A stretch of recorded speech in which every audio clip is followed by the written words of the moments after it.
अगर तू सबसे बड़ा पापी भी है,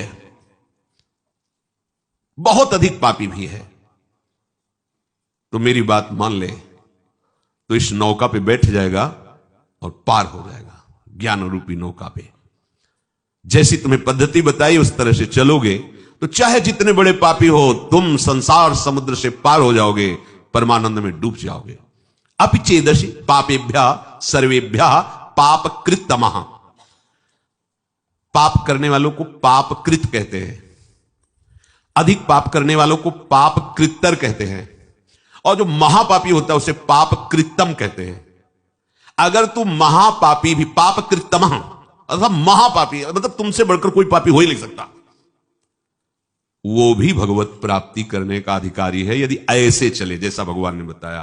सदगुरु के पास जाके साष्टांग दंडवत करके विनम्रता पूर्वक उनकी अधीनता स्वीकार करके उनसे प्रश्न करे, जिज्ञासा करे, या वो अपनी तरफ से जो आपको आदेश उपदेश करें अक्षरशः पालन करें, तो आप चाहे जितने बड़े पापी हो आप भगवत प्राप्त कर लेंगे। कितना बढ़िया भगवान विश्वास दिला रहे, भगवान कह रहे ना, इसलिए किसी और प्रमाण की तो जरूरत नहीं, क्योंकि इनसे बड़ा कोई न्यायाधीश है नहीं। जब वो स्वयं कह रहे हैं अपिचेदशि पापेभ्या सर्वेभ्या पाप कृतमा, समस्त पापियों में भी तू सबसे बड़ा पापी हो तो भी तू जो मैंने पद्धति बताई उसके अनुसार चलेगा तो इस संसार समुद्र से पार हो जाएगा। आगे भी भगवान ने कहा अपिचेत सुदुराचारो भजते माम अनन्य भाग सादरेव समंतव्या सम्यक व्यवसिता ही सह। भगवान का एक कथन बड़ा सुख देने वाला है, आश्वासन देने वाला है। तात्पर्य यह है कि जो पापों का त्याग करके साधन में लगा हुआ है उसका तो कहना ही क्या है। देखो, कोई अपने को यह ना समझे कि हम बहुत बड़े श्रेष्ठ हैं। हम सबको उसी गंदगी से प्रभु ने उठाया है जिसे हम देखकर घृणा करते ना, हम वहीं से हैं। बिल्कुल कहीं कोई श्रेष्ठता का अपने में आरोप न कर ले। श्रेष्ठ है तो सब श्रेष्ठ है, क्योंकि सब उसी से प्रकट है। और ये जितने विकार हैं इन्हीं से हमें उठाया गया है। हम इन्हीं में गिरे पड़े थे, अब भी गिरे पड़े हैं। अगर वो अपनी बाहुओं से सुरक्षित न रखे, अजान बाहु अभेद भुजदंड मूल पीनन ससानुकूल, अगर वो हमारी सुरक्षा ना करे तो अब भी हम वहीं फिसल के पहुंच जाए। सबको ये बात समझनी चाहिए, कहीं इस बात का अहम ना आ जाए कि मैं श्रेष्ठ हूं, मैं महाभागवत हूं, मैं ज्ञानी हूं, मैं ब्रह्मबोध हूं। जो पापों का त्याग करके साधना में लग गए हैं उनका तो कहना ही क्या है। पर जिसने बहुत पाप किए हैं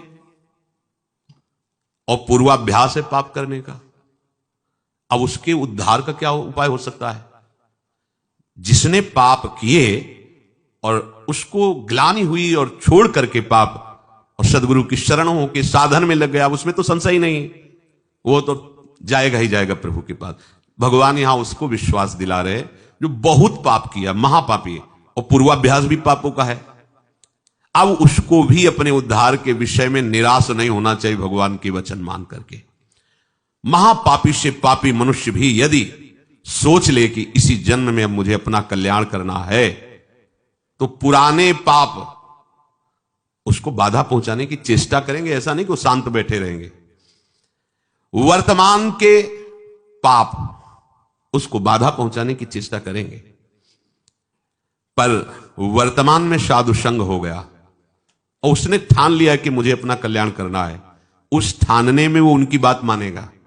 वर्तमान के पापों पर रोक होनी शुरू हो जाएगी और उनकी बात मानने पर उपासना में धीरे धीरे रुचि होने लगेगी। और जहां रुचि हुई तो पूर्व पाप जो बाधक हो नष्ट होना प्रारंभ हो जाएंगे। उसके हृदय में यह निश्चय होने लगेगा कि आज से मैं कभी पाप नहीं करूंगा। ध्यान दीजिए, ये कब हम जाने कि हमारे पुराने पाप नष्ट हो रहे हैं। वो तुम्हारे हृदय में जब ये निश्चय होने लगे आज से मैं पाप नहीं करूंगा, तो आपका हृदय इतना पवित्र होने लगा है कि पाप ना करने का निश्चय करने का अधिकार कर रहा है। केवल भगवत प्राप्ति के लिए ही अब मैं चेष्टा करूंगा। उसके पापों का नाश होते देर नहीं लगती जहां ऐसा निश्चय किया। फिर समझ लीजिए, पुराने पाप जो बहुत समय से कर रहे हैं वो भगवत मार्ग में नहीं आने देते, आने ही नहीं देते। वो बहुत बड़े बंधन है। कहीं भगवत कृपा से साधु समागम के शब्द पड़े और ये लगा कि मैं तो महान पाप करने वाला नीच हूं, मेरा कल्याण कैसे होगा। देखो वचनों का प्रभाव, सत्संग सुनने से मेरा कल्याण कैसे होगा, ये बात आ गई।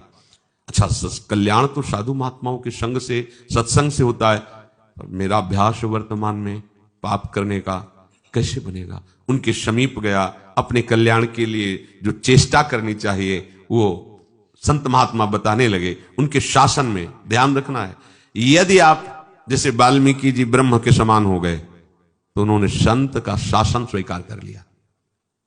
जब तक हम ना आवे तब तक ये बैठे रहना, तो नाम सीधा नहीं जप सकते तो उल्टा जपो, मरा मरा मरा, सिद्ध हो गए। संत का शासन संपूर्ण दुर्वासना और पाप का नाश करने के लिए होता है। जहां उस संत का शासन स्वीकार किया तो हृदय में बात आने लगती है, अब लो नशानी, अब ना नशा, बहुत पाप किया, अब नहीं करूंगा, हो गया। ये जब आने लगे तो जान लो पूर्व जो पाप बाधक थे वो नष्ट हो गए। तभी ये बात, जो पे दुष्ट हृदय सोई हुई, मोरे सन्मुख आओ की सोई। अब जे ही उसने जीवन में निश्चय किया आप केवल भगवत प्राप्ति, तो उसके सारे पाप नष्ट होने में देर नहीं लगती। अब उसे जैसे कोई पूर्व वाला देखे, कंठी बांध लिया, तिलक बांध लिया, ये हम जानते हैं, शराब पीता था, व्यभिचार करता था, कत्ल करता था, ऐसा वैसा, तो उसके लिए भगवान आदेश करे, साधु रे समंतव्या सम्यक व्यवसिता, ऐसा आप उसे साधु मानो, क्योंकि मेरी शरण में हो गया है। मैं कहता हूं अपिचेत सुदुराचारो भजते माम मनन्य भाग, साधु रे समंतव्या सम्यक, कल था आज मेरा हो गया है। अब इसे आदेश करते भगवान, साधु रे समंतव्या, तुम इसे साधु ही मानो, क्योंकि मैं करूंगा इसे साधु, करूं सद्यते ही। उसी के आगे श्लोक, क्षिप्रम भवति धर्मात्मा, बहुत जल्दी मैं उसे धर्मात्मा महात्मा बनाऊंगा। जब बनाने वाले कह रहे मैं बनाऊंगा तो आप फिर अपने को मानने में क्या है। ऐसे उसके पाप नष्ट हो जाते हैं जैसे 100 वर्ष से घना अंधेरा छाया हो और आप प्रकाश प्रकट करें तो 100 वर्ष में ही क्या वो अंधेरा नष्ट होगा क्या ना, 1 मिनट में खत्म हो जाए वो प्रकाश, जो ही जला अंधेरा खत्म। ऐसे ही पाप नष्ट होता है। बोले बहुत पुराना पापी है और ऐसे ही खत्म हो गए, ऐसे खत्म होता है शरणागत का पाप। जैसे 100 वर्ष से साल में अंधेरा है, एक बल्ब जला, 1 सेकंड में प्रकाश हो, खत्म अंधेरा 100 वर्ष का। अब उसके लिए यह सिद्धांत नहीं कि 100 वर्ष आप प्रकाश करो तब अंधेरा खत्म, नहीं, ऐसे एक क्षण में पाप सारे के सारे भस्म शरण ने स्वीकार कर लिया। शरण ने, हम तो हम सर्व पापेभ्यो मोक्षयिष्यामि मा शुचा, मैं पवित्र करूंगा। कितने घंटे में? 1 सेकंड में, जा खत्म। जैसे प्रकाश हुआ 100 वर्ष का अंधकार नष्ट, ऐसे अनंत जन्मों के पाप सन्मुख होए जीव मोहि जमहि, जन्म कोट यघ नासों। विश्वास करो इस बात पर। चेत, प्रभु कह रहे प्रायः ऐसे पापरत मनुष्यों को यह चेतना नहीं होती कि मैं भगवत प्राप्ति करूं, संत समागम या नाम जप, नाम कीर्तन, चेतना नहीं होती इनकी। ये चेतना लुप्त रहती है। ऐसा नहीं कि उनमें सामर्थ्य नहीं, पर वो लुप्त। पापवंत कर सहज स्वभाव भजन मूर्ति भावन का, उसके अंदर भाव ही नहीं आएगा भजन आदि का। तो चेत, ऐसे जो पापात्मा जन होते हैं, पहली बात उनके अंदर सत्संग में जाना या भजन आदि इसकी रुचि ही नहीं हो। अगर कहीं भगवत कृपा से या किसी, अब जैसे उनके अंदर ये रहती है, उनकी पत्नी भगवत चरणारविंद की, महाप्रभु की शरणागत है, आश्रित है, तो कैसा कृपा बन रहा है। वो जरूर बोलती उस समय फिर मंजीरा लेकर राधा नाम का, ये तो बढ़िया है, राधा नाम कीर्तन कर। यद्यपि ऐसा नहीं करना चाहिए, ऐसे दुर्व्यसन नहीं कर, पर दुर्व्यसन नहीं छोड़ सकते और राधा नाम स्वीकार कर लिया तो इस बात का हमें विश्वास है, राधा नाम की महिमा पर निश्चित आपका मंगल होगा। निश्चित आप इसी जन्म में ऐसी घृणा करेंगे कि देख लेना, निश्चित ये नाम और ये भगवत प्रीति, ये भगवत प्रीति है। मैं नीच हूं, मैं पामर हूं, अधम हूं, पर प्रभु आपका नाम, आपका गुण कीर्तन, आपकी महिमा, छुट्टी 84 भ्रमंते निरखय जुगल किशोरी, ये हम सत्य मानेंगे। इस असत्य वृत्ति की सत्ता नहीं है और इसकी राधा नाम की 84 जी की इसकी सत्ता है। इस असत वृत्ति की सत्ता नहीं है। ना सतो विद्यते भाव, ना भाव विद्यते सता। ये सत्य वृत्ति तुम्हारा परम मंगल कर देगी। यदि किसी महापुरुष का संग हो जाए, ऐसी कोई घटना घट जाए, ऐसी परिस्थिति बिगड़ जाए, ऐसा वातावरण हो जाए कि उससे ऊब करके किसी संत का आश्रय ले ले, महापुरुष का, तो कोई कितना भी बड़ा पापी हो, उनके प्रभाव से ऐसा दृढ़ निश्चय कर ही लेगा कि अब मुझे इस जन्म में भगवत प्राप्ति करनी है। वो संपूर्ण पापों से भली भांति तर जाएगा। सर्वम ज्ञान प्लवेनैव व्रजिनम संतरिष्यति। प्रकृति के कार्य शरीर और संसार के संबंध से ही पाप होते हैं। जितने पाप होते हैं वो देहाभिमान जब होता है, और देहाभिमान में इंद्रियजन्य सुखों की भोग लालसा ही पाप कराती है। और जब संत संग होता है तो संत संग का प्रभाव होता है सर्व संबंध विच्छेद। ध्यान दीजिए, आप सरिस चाहे सबकी ना, संतों का स्वभाव और प्रभाव आप सरिस जैसे वो हैं वैसे बनाना चाहते हैं, या आप सरिस चाहे आपको भगवत स्वरूप बनाना चाहते हैं। संतों के संग का प्रभाव सर्व संग पहो हिमाम, सर्व संबंध विच्छेद, शरीर से, अंतःकरण से, इंद्रियों से, शरीर संबंधियों से, भोगों से। अगर ये नहीं तो संत संग नहीं हो रहा है। संबंध विच्छेद, संबंध पुष्टता यह अविद्या का संग है, संबंध विच्छेद यही ज्ञान है, यही अज्ञान के नाश का स्वरूप है। यह अहमता ममता एकमात्र प्रियालाल के चरणों में समर्पित, कोई संबंध नहीं। ध्यान देते हो इस बात पर? हो नहीं, ये वो प्रपंच लादे घूम रहे हो, जैसे धरिवंश प्रपंच बंच सब ये काल ब्याल को खायो, ये जिए जान श्याम श्यामापद कमल संग शिरनायो। सर्वम ज्ञान प्लवे नई व्रजिनम संतरिष्यति। जहां वो संत महापुरुष के संग के प्रभाव से सर्व संबंध विच्छेद हुआ तो अब उसको तरना बाकी नहीं रह गया, तर गया। मूला भावे कुतः शाखा, जब मूल ही कट गया तो अब शाखा कहां टिकेगी? तो बोले मूल था शरीर, अंतःकरण और भोगों का संबंध, संत प्रभाव से वो हट गया। अब जो बचा वो भगवद आश्रय, भगवत प्रीति या स्वरूप बोध। हे अर्जुन, जैसे प्रज्वलित अग्नि ईंधनों को सर्वथा भस्म कर देती है, ऐसे ही जब संत संग से ज्ञान प्रकट होता है तो संपूर्ण कर्मों को सर्वथा के लिए भस्म कर देती है। ये बात भगवान के वचन। यथई धाम से समिद्धोग निर्भस्म सात कुरते अर्जुन।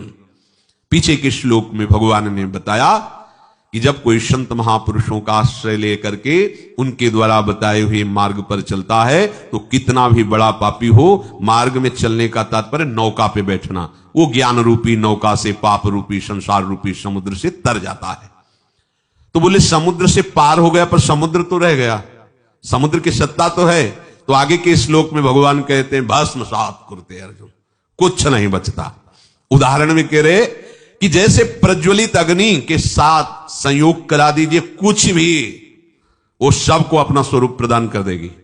लोहा डाल दीजिए, सोना डाल दीजिए, बिष्ठा डाल दीजिए, चंदन डाल दीजिए, जो भी डालोगे वो अग्नि अपने ताप से उसे अपनामय स्वरूप दे देगी। लोहा भी अग्निमय हो जाएगा, सब कुछ भस्म कर देगी, कुछ शेष नहीं रहेगा, किंचन मात्र शेष नहीं रहेगा।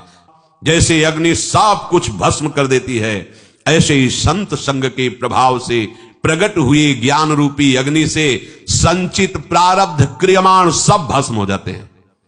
संचित प्रारब्ध क्रियमाण तीनों कर्म भस्म हो जाते हैं। अग्नि में जैसे काष्ठ का अत्यंत अभाव हो जाता है, ऐसे ही संत संग से प्राप्त हुए ज्ञान से पूर्ण समस्त बंधनों का अभाव हो जाता है। सब बंधन भस्म हो गए, कोई बंधन नहीं, न कर्म बंधन, न शरीर बंधन, न भोग आसक्ति, न देह के संबंधियों का बंधन। तात्पर्य है संसार शरीर से संबंध विच्छेद हो जाने पर ही विशुद्ध बोध होता है। और वही जब कहो तो उसे माना जाता है कि हमारे साथ कटु व्यवहार हो रहा है। ये कटु व्यवहार तुम्हारे माने हुए राग पर हो रहा है। जब तक इस राग का तुम वैराग्य में परिवर्तन नहीं करोगे विवेक के द्वारा, तब तक परमार्थ का अनुभव नहीं हो सकता। वैराग्य को समझा जाता है स्वेच्छाचार। अरे ककहरा नहीं आता परमार्थ का। केवल कपड़ा बदल लेने से परमार्थी थोड़ी हो जाते हो। हाँ, परमार्थ के जो महारथी हैं, महापुरुष जन, उनके पास उनकी अधीनता स्वीकार, तब परमार्थ का ककहरा आएगा।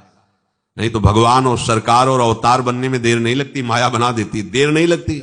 हाँ, जहां 10-20 हजार लोग दंडवत किए तो यहां आने लगता है हम तो कुछ विशेष हैं, और जहां विशेष है तहां फिर वो भगवान की माया अपना प्रभाव दिखा देती है। बड़ा विचित्र खेल है, बिना गुरु कृपा के समझ में नहीं आता। अगर इस अहंकार पर कोई शासन कर सकता है तो एकमात्र भगवान ही कर सकते हैं, गुरुदेव भगवान ही कर सकते हैं। संबंध विच्छेद होने पर ही आपको परमात्म तत्व का अनुभव होगा। बैठा लो इस बात को। शरीर से अपनापन, शरीर संबंधियों से अपनापन, भोगों से अपनापन हटाना ही पड़ेगा यदि भगवत प्राप्ति करना चाहते हो। देखो महाप्रभु के दूरादपास्य स्वजनान सुखमर्थ कोटिम सर्वेशु साधन वरेश्चिरम निराशा तो वर्षंत में सहजाद्भुत सौख्य धाराम श्री राधिका चरण रेणु माम स्मरम। सैकड़ों बार इस श्लोक को सुनाया होगा, आपने सुना होगा और पढ़ा होगा। दूरादपास्य स्वजनान, परिवार के संबंध से बहुत दूर, घर में रहते हुए बहुत दूर, गृहस्थ हो तो भी बहुत दूर, राग रहित होना। जैसे ये बड़े बड़े महापुरुष जो गृहस्थी में, उनके जीवन चरित्रों को पढ़ के देख लीजिए। श्रीवास जी के घर में कीर्तन हो रहा है, पुत्र पधार गया, कान में जाके कहा पुत्र महाप्रभु तक आवाज नहीं जानी चाहिए, कीर्तन नहीं बंद होना चाहिए, कीर्तन बंद हुआ तो मेरे प्राण निकल जाएंगे। और उछल उछल कर कीर्तन कर रहे हैं, राग रहित।